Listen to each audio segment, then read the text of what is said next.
Hi everyone. Today I have the privilege of chatting to my dear friend and head coach of Anew outcome, Olivia Millar.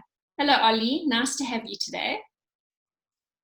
Hello, thanks for having me.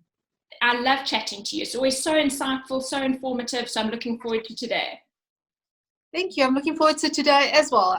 Yeah, like I said, the last time when we were at least organizing this, it's not usual that we have the camera on, but let's record and see what we get through. Exactly. So today we're going to chat about mental well-being. And I know, especially for myself, and I'm sure many people that you've come in contact with, with what you do, and over the last 18 months, I think I can imagine that life has been topsy-turvy for a lot of people. 1 minute we were all going to the office every day, going for sundowners after work, and then all of a sudden it's like hard lockdown and people are stuck at home. There's no socializing. They're stuck at home with their kids full time trying to do online teaching, and then other people completely isolated living on their own. So I can imagine that mental well-being was something that is shelved by a lot of people, or they don't really keep track of where they are, with their mental well-being. So I just want to have a chat around that. Can you 100%. Yeah, can you tell me, what does mental well-being mean? So just so that we've got a better understanding of when someone says, how are you from a mental well-being point, what does that actually mean? 100%. So I think of mental well-being as something that's very similar to physical well-being. I think of our minds, our bodies, and our emotions as a collective system. And for me, just like with physical well-being, it actually starts with self-awareness. Of knowing where you're at. We all have those moments where we hit a little bit of a wobbly, and it's being able to identify that quick enough to go, okay, cool, this is what I need.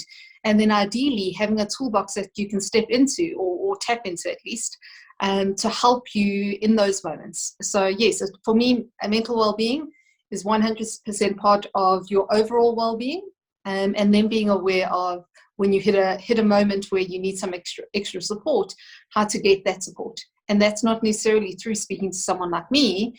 That's being aware of the things that work for you. I love the saying that success leaves clues. Okay. And we've got to pay attention to our moments when things are going well, when we have a happy moment, when we're feeling strong, when we're feeling healthy, when we're feeling emotionally grounded. What was it about that moment? To bring self-awareness to that, because that becomes part of our own set of wellness clues, our own success clues that we can then go back to. Does that make sense to you? Yes, absolutely. And how would someone know if they're not in a good space? What would be the signs that someone would look for?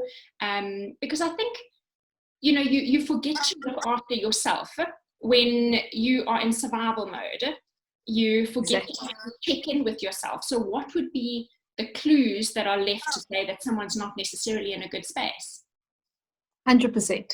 So I think there are a couple of things, and I don't know if you, and maybe we can link it below when we're done, but I don't know if you read that article around the word for this year. So last year the word was grief. We were all dealing with the loss of the life that we knew. Yes. This year the word is languishing.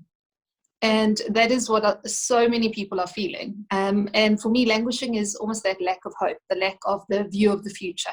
And when you've been in lockdown for 18 months, it's understandable.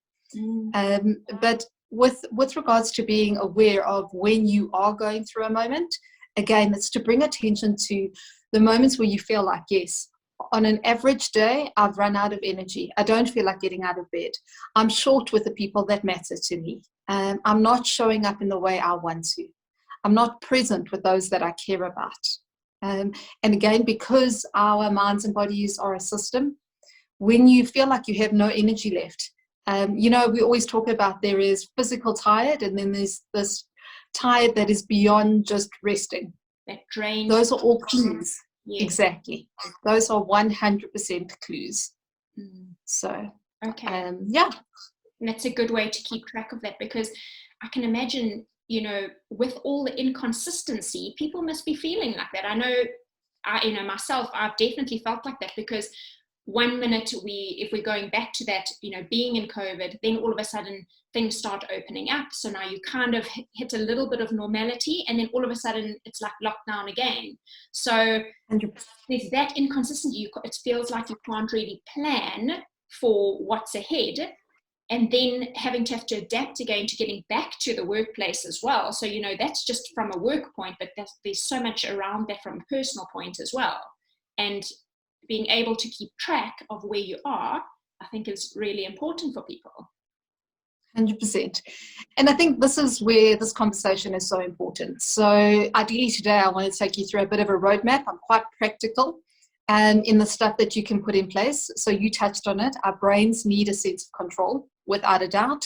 Yes. And in the last 18 months, we felt very out of control on a lot of things, but we aren't. So I want to take you through that.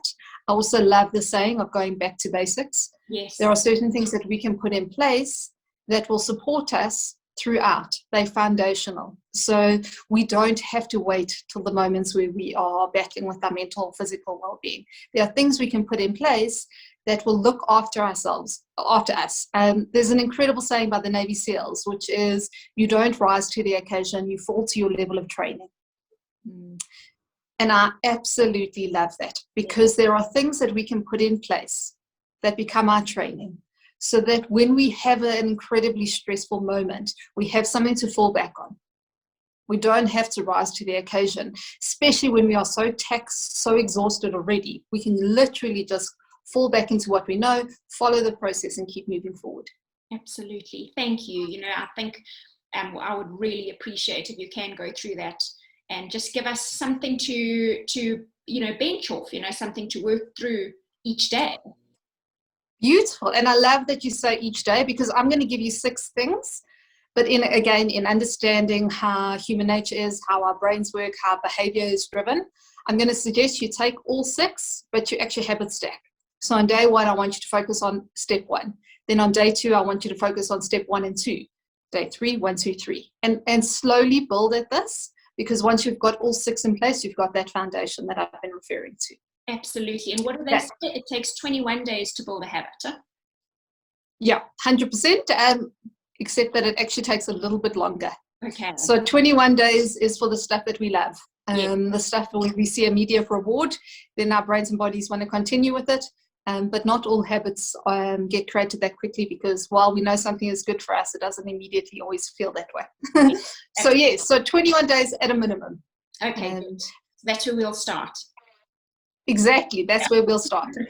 So I'm going to take you through the 6 first, and then we'll unpack them. Okay. Sounds good. So the first one is to control what you can. Okay. The second one is to look after your physical and mental well-being. The third one is to remember who needs you. Yes. Okay. Then we go to number 4, which is, what is the actual priority? Number 5 is be the change you want to see in the world. Mm-hmm. And then number 6 is to bookend your day with the good things. Okay. So now I'm going to unpack each of them. Perfect. Thank you. So in controlling what you can, trust me, there's actually a lot that we can control.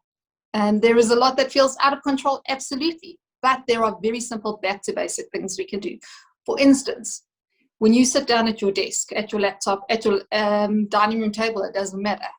Look around you. Are you set up for success? Is there clutter around you?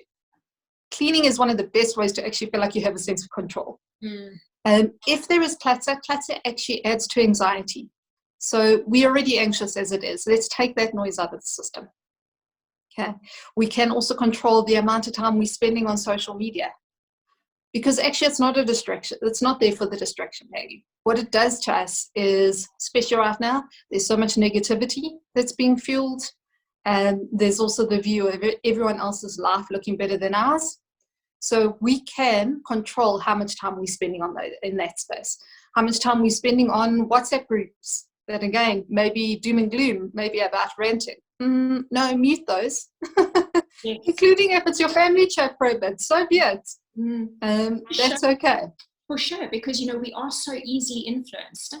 And when you start seeing the same thing or something similar over and over and over, you start believing it. 100%. You've watched The Social Dilemma. Yes. The algorithms read what we pay attention to. And I say read, and then feed more of that to us so that we start to think of it as true. But Yes. so it's not. So again, we're going to control our environments. We're going to be careful about what we're fueling ourselves with. Okay? And then something else is to plan your day. This is not to say that it's going to go perfectly to plan, not at all. But it gives you that sense of control of going, okay, I'm actively choosing what I'm going to focus on today. I'm actively choosing how I'm going to show up. That gives a sense of control. That's what we need more than anything else. Yes. Okay. So that's what you're going to do on day 1. Then on day 2, again, you're going to look for the things you can control. Then you're going to move on to the second one, which is looking after your physical and mental well-being. So what does that mean? I'm going to give very practical things. And again, depending on who you are as a person, there'll be easy ones that you can tap into. There's principally 6 areas we want to look at. We want to look at looking after our sleep. Okay. It is so critical to emotions. It is so critical to our brains working properly. There's so many reasons why sleep is so important. Sure. And there are a couple of things that we can immediately do is to get back into a sleep routine. Go to bed around the same time, wake up around the same time. It might sound boring, but what it does is it allows our brains to get used to, oh, okay, if this is bedtime, I'm going to start producing melatonin, bedtime minus X amount of time. And melatonin is the thing that actually helps us sleep. Yes. Okay, so we've got to support our brains and bodies in this way. The other thing is to put down your device at least an hour before. Okay, so we've all heard about blue lights that are on our devices. The way our brains are wired, because of course our brains were wired before there was technology. And so when a brain sees a blue light, it thinks of it as the sky. Oh, it's daylight. Okay, well, I'm wide awake. Okay. Interesting. I didn't know. Yes. Yeah, 100%. So that is why, never mind the fact that if you are on your screen late at night, you might be once again scrolling down the rabbit hole of negative news or whatever the case is. So as far as possible, put your devices down about an hour before bed. Okay. Then you've got sleep sorted. Okay. Because the next one, to scroll, you jump into bed and it's like, okay, this is my 30 minutes of just like scrolling through. Yes, irrelevant. You wind down, but it actually doesn't wind down. It actually makes it worse. So yeah. And if you won't put your device down, then at least use technology to switch on the blue light blocking side of it. So if that's too much to ask, at least switch over to night mode. Okay. So then the next one is hydration. Okay. So our bodies are made up of between 70 and 80% water. And so when we don't have enough hydration, our bodies literally go into survival, and that sparks anxiety, which is something we're trying to avoid, and something, again, we can quite easily control. Okay. It's also the thing that leads to a lot of brain fog. If you think our brains use hydroelectricity to fire, yes, and now we stop giving it enough water, and then our brains stop working, and we go, so no. We can very easily keep water bottles near us and keep ourselves hydrated. I'm a fan of hot water and lemon in winter. Yes. Because pumping yourself through full of coffee may not be the solution. Yes. So I'll even show you here. I have that flask that I keep with me all the time, and making sure I get my water in. So, okay, so we've spoken about sleep and hydration. Yes. The next one, and I've been very intentional about my wording, is movement. Okay. So, yes, I'm not asking you to exercise for an hour a day. I love exercise, I do. I love the endorphin release that comes with it. But the biggest thing is to actually get movement into your day. Okay. Most of us are knowledge workers. So we sit at our computers in this stance. Yes. For hours and hours on end. Our breathing is shallow. Okay. And then I want you to actually think, and maybe you can answer this, Sarah, is when you are depressed or down, how do you hold your body? Crawled up into a ball. Yeah. Yes. What happens to your breathing when you're depressed? Yeah, it gets more shallow. Yeah. And yet we sit like that for hours and hours on end. And then at the end of the day, we go, why am I feeling so depressed? Yes. Well, again, our brains have been firing. This position means I'm depressed. Yeah. Now you've sat in that position for hours and hours on end, and you're surprised that you're depressed. So to build movement into your day, literally where once every hour you get up and you just shake it off, change your posture, change your breathing, go boil a kettle to fill up your water bottle. Do something to just get some more movement into your day. Absolutely. It's amazing to think how those small things, we like programming ourselves, we're training ourselves to be hunched over every single day. And I suppose when you keep doing the same thing each day, that's how you become. Yes, and then you don't realize that you're languishing. You don't realize that your mental health has taken a toll. Yes. Because of physical movement. Like I said, it's an entire system. Absolutely. Okay, so after that, nutrition. So in South Africa, we've just gone through a week where there was rioting and looting, and it was a absolutely fearful moment. And a lot of us started to wonder around food security. And yet, when we looked out this next week, we've all got food in our fridge. Yes. There is food in the supermarkets, which is amazing. Yes. Yes, and it is something that I think is amazing and grateful, because I'm grateful for, because there was a moment where we thought it may not be there. Yes. But while it is there, while we are lucky enough to have it there, we need to give our body the fuel it needs to show up for us. This is not the time, with COVID being around, to let our immune systems drop. Okay, this is not the time to use the 3 o'clock moment to pump yourself full of sugar to keep going. Sugar is going to spike your anxiety. Absolutely. Now, all of these things might feel a little restrictive, but if you want to stay in a better headspace, these are the things that you want to do. So yes, nutrition is number, what was that? 4. Okay.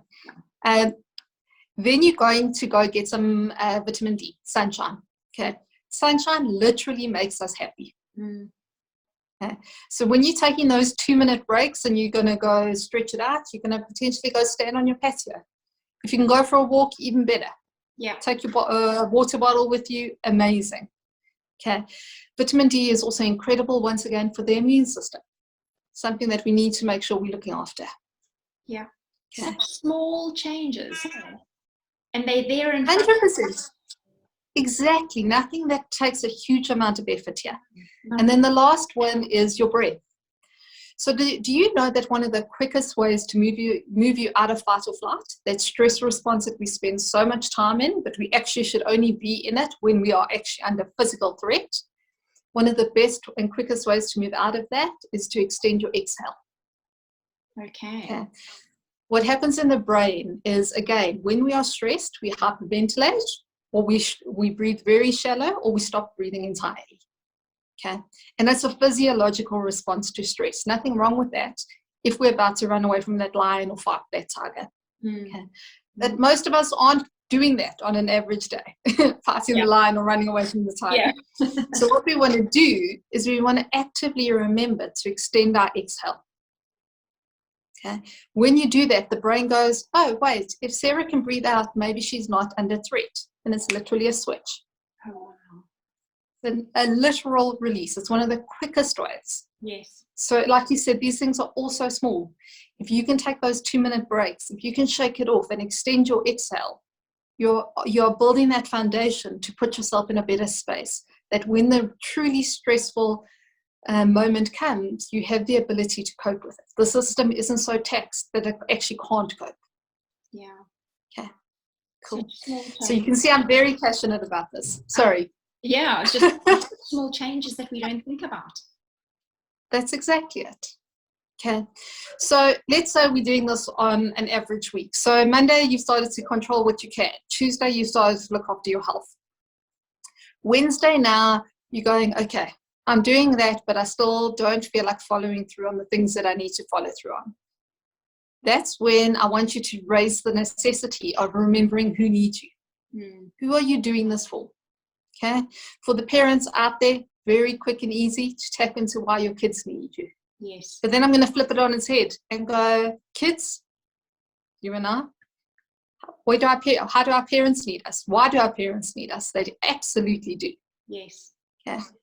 So if you cannot think of someone that needs you, though, I want you to think of two things. Again, the majority of us are knowledge workers.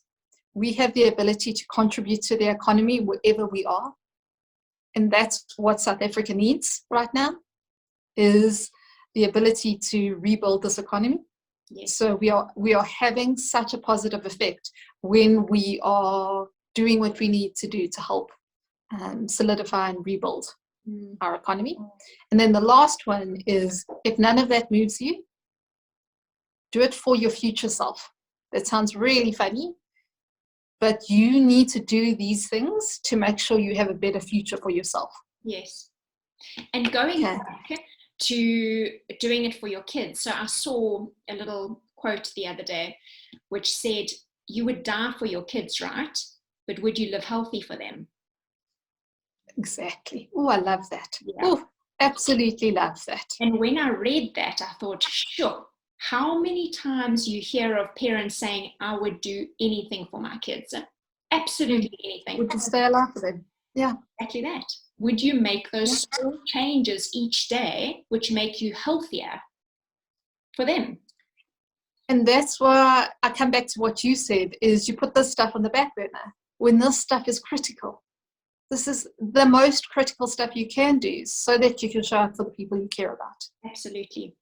And so often people are, I'm being selfless because I've got other people in my life that I need to take care of right now. But they don't realize that you need to take care of yourself first. You need to put your oxygen mask on first before you can put someone else's on, or before you can help 100%. Yeah. 100%. Yeah, that's exactly it. Okay. So once you've tapped into that, once you've realized how important it is, that you take action, that you do the stuff you need to do so that you can show up for the people that need you, so that you can help them, you then go back to basics around, okay, well then what is the priority right now? Okay. So we are not going to be the most productive when we are under stress, when we feel like we're under threat. Yeah. So what we're going to do is we're going to focus on the needle moving things, the things that matter most. Okay, you're doing the plan in the morning around what I want today to look like, what am I going to focus on? You're going to focus on the needle moving stuff only, the priorities. Okay. We can all get busy being busy. True. And it's great from the sense of, I felt distracted today. It's not great when you're lying awake at 3:00 in the morning, staring at the ceiling, going, oh, I forgot to do this. Oh, I should have done this. Oh, someone needed this from me and I didn't do it. Because we used distraction of being busy for the sake of being busy to actually avoid what we needed to do, or to look the other way. So yeah, and what is the priority? Focus on that, because that also gives you the boost of feeling, once again, like I'm in control. Okay. Then to go into my wow statement, the saying that I love, Gandhi's, which is to be the change you want to see in the world. Okay. We all have a responsibility to manage how we show up in the world. Okay. We all have to look after ourselves, very much in line with what we're talking about, and have enough self-awareness of when something is triggering us, when we need to take a break, so that we can actually contribute. You have to ask yourself, am I helping or am I hindering? And even if the answer is I'm hindering, that's okay.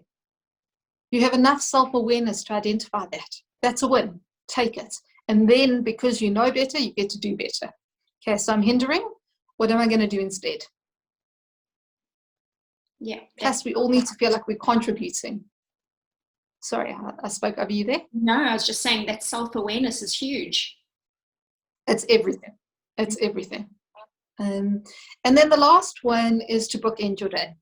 Okay, so research has shown that people who have a gratitude practice are 25% happier. Okay, and that's something we all need, is a little bit more happiness in our lives. Okay, and so when I say bookend our day with good things, I'm talking about in the morning, when you're lying in bed, think about the one thing that you're looking forward to for today. Just one thing, big or small. It really doesn't have to be life-changing things, but get focus on the one thing. Then in the afternoons, in the evening, whatever it is, at the end of the day, I want you to consider two things. What did I do well today? What am I proud of?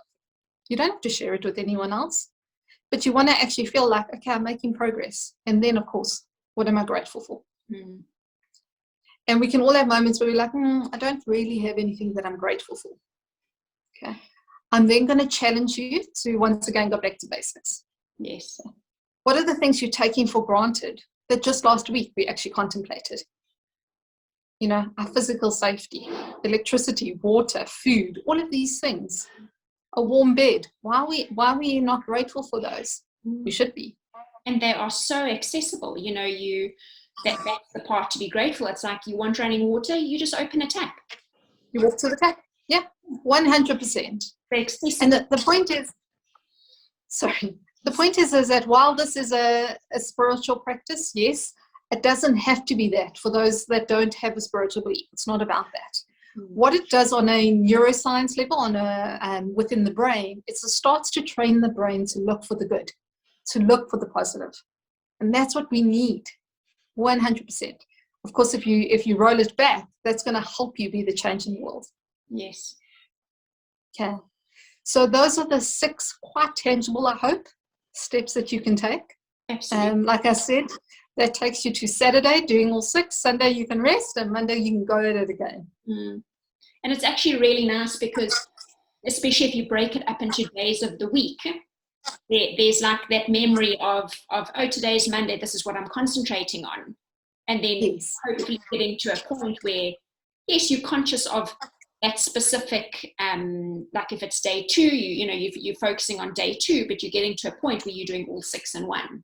So exactly, where it becomes second nature, and that then becomes our training. Even if you set a little reminder, like I was just sitting here now thinking, I'm going to set a reminder where my alarm goes off every hour. Okay, get up, stretch, go and grab your glass of water, 100%. Yeah. 100%. And you'll see I looked down, my little kitty cat was about to jump on my lap. Yes. So the one thing that I want to actually finish off with, if that's okay, is remember I said success leaves clues. Yes. Look for those things throughout your day that help you shift your state. Okay. Animals for me, always. Animals are one of the quickest ways to shift my state. So whether it is me going and giving an animal in my space some love, beautiful. If it is watching a dodo video on Facebook, that also shifts my state. To have those things throughout, to bring that self-awareness, to have those triggers throughout the day. You go, okay, cool, let me check in with myself. Not feeling great. Okay, perfect. What do I need to do? Yes, absolutely. No, that's amazing. It really, I appreciate this. As I said in the beginning, it's always so insightful and so informative, and I learn so much from you. So I love chatting to you. And thank you. And Ollie, if anyone wants to take this further, for instance, like if anyone wants to reach out to you and take this further, what would that involve? Just so that we can give people an idea as to, if they're wanting more control, what would be involved with that? Perfect. So it's very much in line with stuff we've spoken about here. Is my clients they laugh, they say I help them get out of their own way. Yes. Which I absolutely love. So I will keep you on track. I will help you make sure that you have enough self-awareness. My coaching style is very much built around your own definition of a life well lived. Okay, I love that. Actually, so beautiful. For me, we all have our own definition. It actually links back to our core values. And why aren't we building a life around that? Why aren't we setting goals and then going after those from that basis? So that's very much around, while my coaching is very tangible and specific and practical, the core foundation is making sure it's actually something that you want. Yes, because a lot of people, like someone to be accountable to, and that's the thing, is someone to just check in. Because I think, you can go, I'm going to put these things in place to create a habit, but you can also start doing that and then fall off the wagon. So it's quite nice to have that one person who's actually checking in and going, are you maintaining that? Are you building that? Yeah. And if it means that occasionally my clients are like, oh, I'm meeting with Olivia on Tuesday, I have to get this done before I meet with her, so be it. You've done the good thing. It doesn't matter if it was for fear of having to sit in front of me and say, oh, I didn't do it. Who cares? Exactly. Like you said, it kept you on track. Yeah, absolutely. And I think the fact that they still go, oh, you know what, they're meeting with you, still showing up to meet with you, whether there has been improvement or there hasn't, still a step in the right direction. 100%. And it's making time for yourself. Like we said, it's so important. Absolutely. Well, thank you. I appreciate it. Thanks for your time. Absolute pleasure. Looking forward to the next time we get to do this as well. Perfect. If I can end with something, which is, if anyone's gotten value from this, it's so important, I believe in the principle of each one, reach one. Yes. You know, in line with each one, teach one. So reach out to the people that you care about, that you feel could get value from this. Take them through the same principles, help them instill these habits. Be the change you want to see in the world. Yeah, absolutely. I love that. And what I'm going to do is I'm going to link your details below. So if anyone does want to reach out, they can just reach out directly. Beautiful. Thank you. Thank you, my friend.